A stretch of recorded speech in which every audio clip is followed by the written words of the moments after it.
Frame your thoughts like this. You are an old person. You won't let yourself be enslaved by this any longer. No longer pulled like a puppet by every impulse, and you'll stop complaining about your present fortune or dreading the future. Marcus Aurelius. We resent the person who comes in and tries to boss us around. Don't tell me how to dress, how to think, how to do my job, how to live. This is because we are independent, self-sufficient people, or at least that's what we tell ourselves. Yet if someone says something we disagree with, something inside us tells us we have to argue with them. If there's a plate of cookies in front of us, we have to eat them. If someone does something we dislike, we have to get mad about it. When something bad happens, we have to be sad, depressed, or worried. But if something good happens a few minutes later, all of a sudden we're happy, excited, and want more. We would never let another person jerk us around the way we let our impulses do. It's time we start seeing it that way, that we are not puppets that can be made to dance this way or that way just because we feel like it. We should be the ones in control, not our emotions, because we are independent, self-sufficient people. In Bruce Lee's Jeet Kune Do, he breaks down the different fighting styles and the benefits to them and also their weaknesses. And one thing I found interesting was on street fighting, he says, on the limitations of street fighting: 1. Lack of finesse and structure. 2. Efficient sharpening of tools generally lacking. But 3, it says correct mental attitude, which I thought was pretty interesting, but I can kind of relate because if you're in a street fight, your mental attitude is going to be way more cut and dry than it is if you're just kind of performing in a competition that you don't really care about, or that if you're fighting for your life, yeah, you're going to be in a way more dangerous mental attitude, and I can see why he would list that down.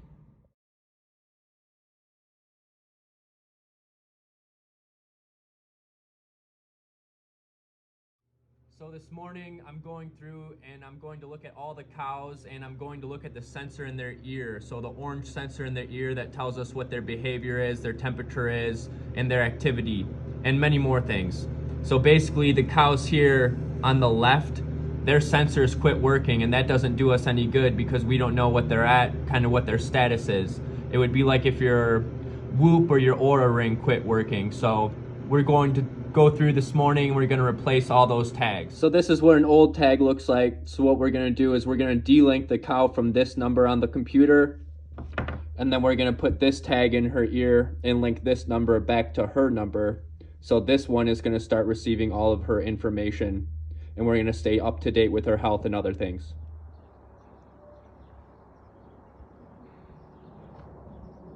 Now I'm going to start finishing up on that John Deere grill I was working on last week. So I have to take those outside older lights off before we install it back onto the tractor. So just these nuts and bolts right here,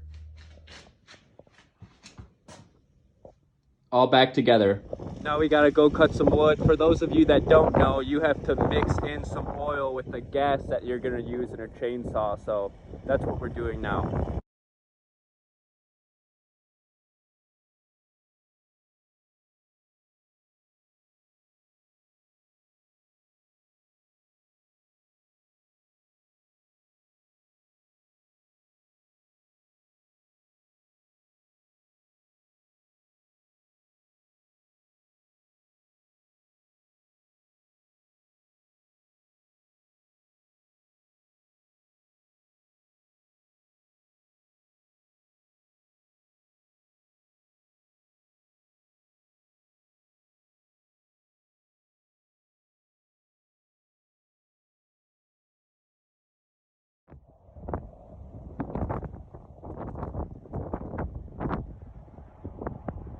Normally wood doesn't come pre-cut like that. It was only cut up like that because a company came through to trim all the trees so they wouldn't hit the power lines. But when they trimmed them too long, so we couldn't fit them into our wood stove that we heat things with. So I came through and I shortened them up so they fit into our stove.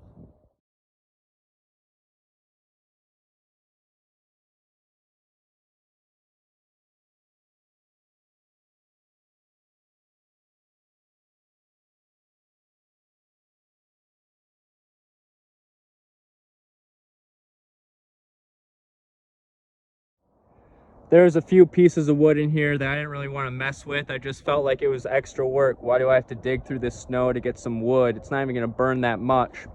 But then after I did it, there's not a bad little amount there.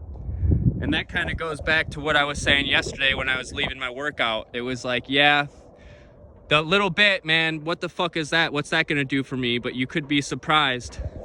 That little bit might add up over time. That's what we got today. A little bit over time. It all adds up.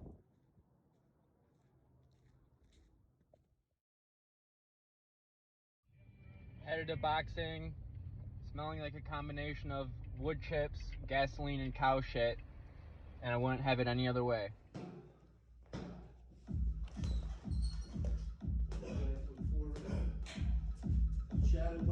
Everything. Yeah, bunches, cakes, everything.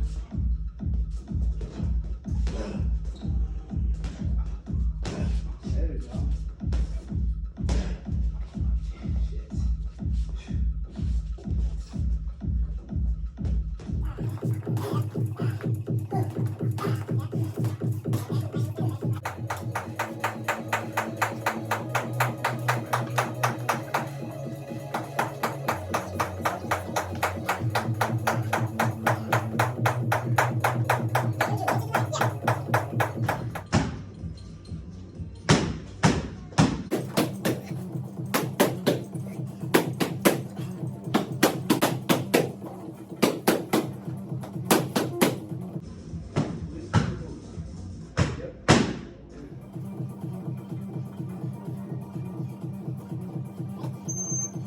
Now we're out here at Thrive Training Facility after boxing, trying out this new sauna.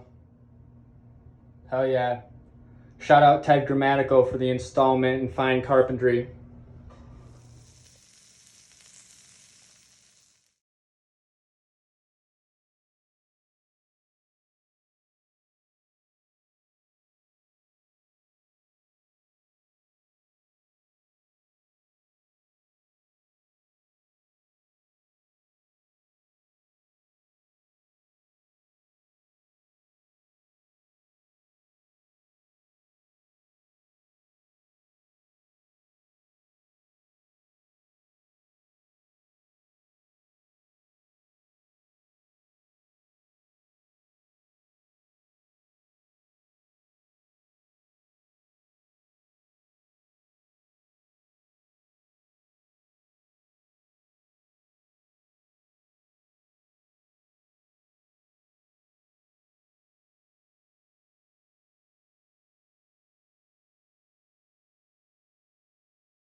Yep.